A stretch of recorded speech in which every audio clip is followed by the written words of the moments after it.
Hey guys, El Gapo from Biostar Ta75M Uefi here again today. I've got the Ta75M Plus from Biostar, and I'm going to give you another quick tour around the bias. And first things first, I'm going to show you this board's party piece, which is how quick it posts. Here I just clicked on, and we're already in the bias. That is incredibly fast, especially after coming from the gigabyte. Anyway, the first thing you'll notice, we've got a graphical UEFI bias.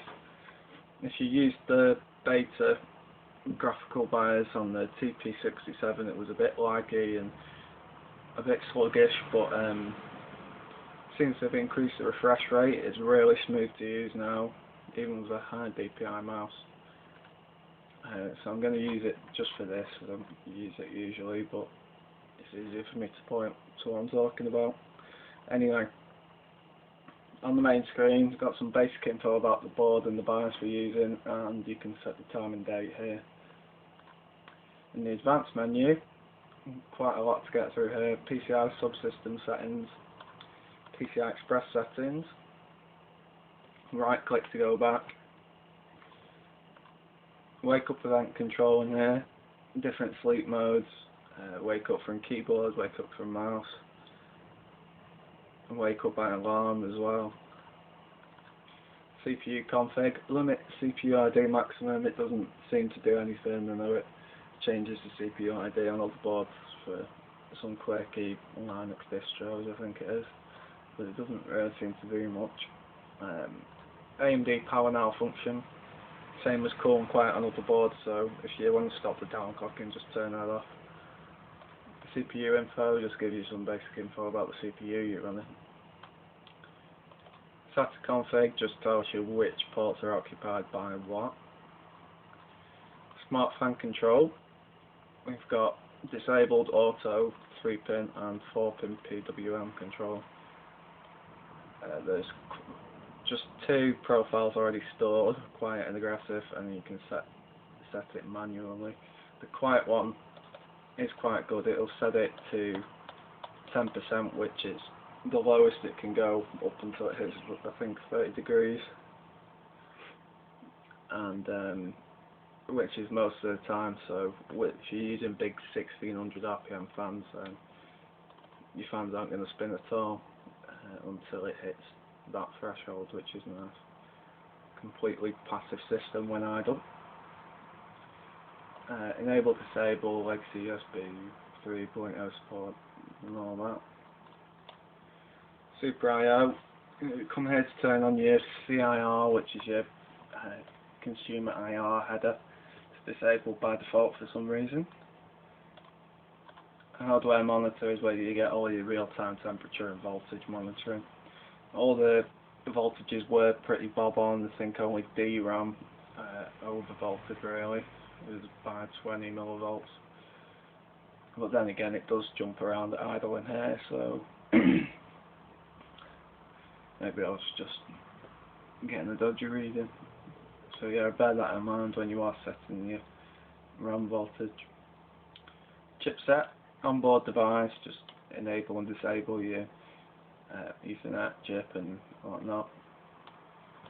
North bridge settings is where things get a bit interesting, because get this, RGD is the onboard video.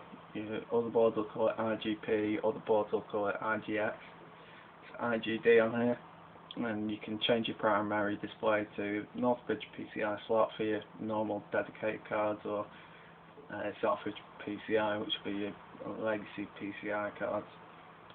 Surround view for multiple monitors, and the graphics config. Right, these are all the options for your onboard GPU. Got your PCI speed power policy, which did have quite an effect. I think the difference between performance and balance low was almost 100 points in advantage. It was a difference between just losing to the gigabyte or being on the par with it and beating it outright, so it gave a healthy boost, which is nice to have. that's just sound through HDMI, integrated graphics, auto disable force. This is actually your UMA frame buffer, if I can click it. It says it defaults to 384 meg, but it doesn't, it defaults to 512. Can go as low as 32 meg and as high as 4 gig, which is really nice. Memory hole remapping, bank interleaving and channel interleaving. Channel interleaving had the biggest hit on performance. It allowed you to achieve much higher RAM clocks and tighter timings and whatnot and boot higher frontside buses, but it cut the 3D performance in half. It really did have a bad effect on 3D performance, as you would expect.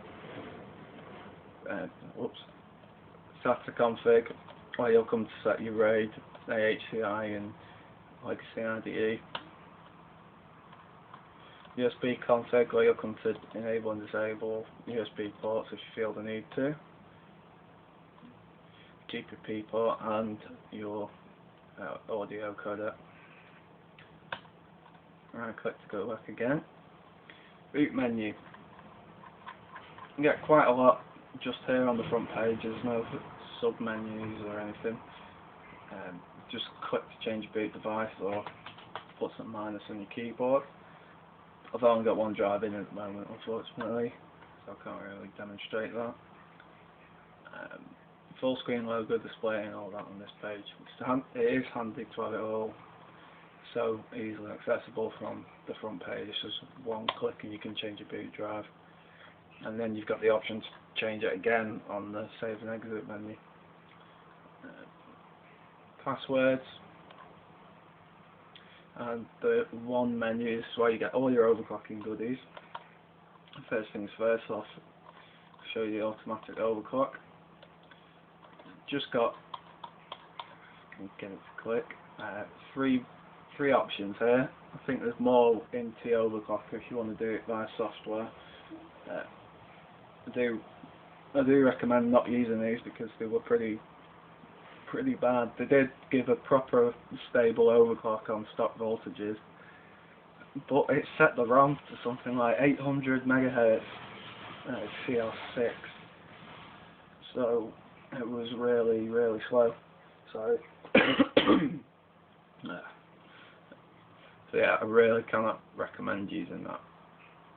Anyway, we'll set manual overclock and do it ourselves.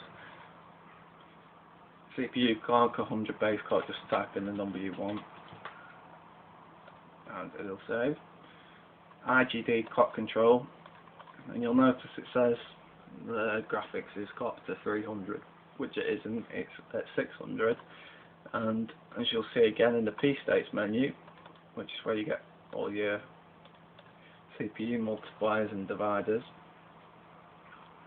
it says 100 times 14.5 is 2.9, which it's not.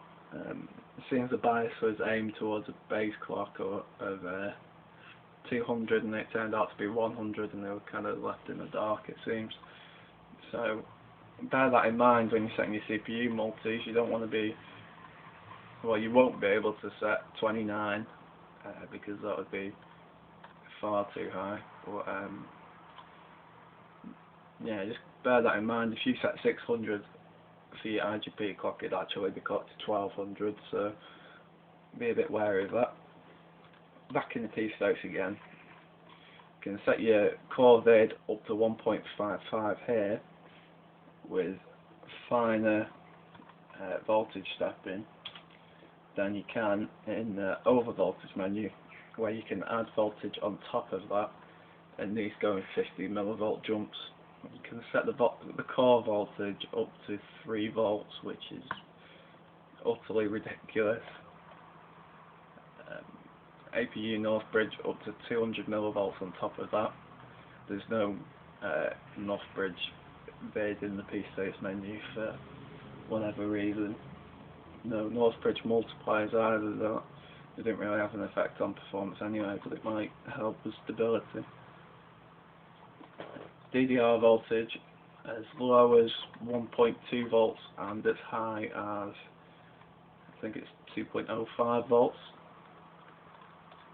APU DDR PHY slash PCIe over voltage. This will be your PCIe PLL. It can go as high as plus 0.45. I think that makes it around 1.65. I think it's 1.2 by default. SCH over voltage, same again. DRAM timings. Auto, limit and manual. I'll tell you on the right hand side here what each setting does. Limit, it won't go over the multiply you set, so I'll set it 1 below, and manual will set it to whichever you set. So 1866 on there.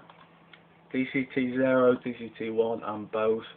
If you want to set the timings on both of your sticks, which I presume you do, you have to click both and enter the timings for each stick manually. There are quite a lot of timings, and some of the names are different than you'll see on other boards. But yeah, you get used to it eventually. MCT configuration. Again, bank interleaving, channel interleaving. This seems to be independent of the graphics settings, because they didn't affect 2D performance, but this did. I think that's the way it was. I'll have to double check that. Biostar Memory Insight gives you some basic info about the DIMMs and what's installed. To give you an SPD profile and the first XMP profile. GPU phase control, this is just auto or off. That's green power utility, and you'll see the lights on the top of the board. I'll just double check now actually. Yeah, they are actually working. With it turned off, it will all light up, and with it on auto and power now enabled and that, it will only light up the phases that are in use, and they're all labelled underneath them. Go back again. Save and exit menu. We've got a boot override option, so you want to boot from your flash drive just one time, just change it on there. And profiles. Now the problem with this, it stores them fine, so I want to save this BIOS setting to profile 2, and just hit enter and it'll save it, it'll pop up right there. Load from the profile, just hit 2, hit enter, fine. But as soon as you clear the seatmost, which you're going to have to eventually, there's no avoiding it, you're going to lose all your save profiles. And on the TP67, when you saved your profiles, you could flash the BIOS and the profile would still be there. It was brilliant in that respect, but this one doesn't do that. Anyways, I think that's about done. I'll just load defaults. I'll show you how quick it gets to the Windows loading screen again.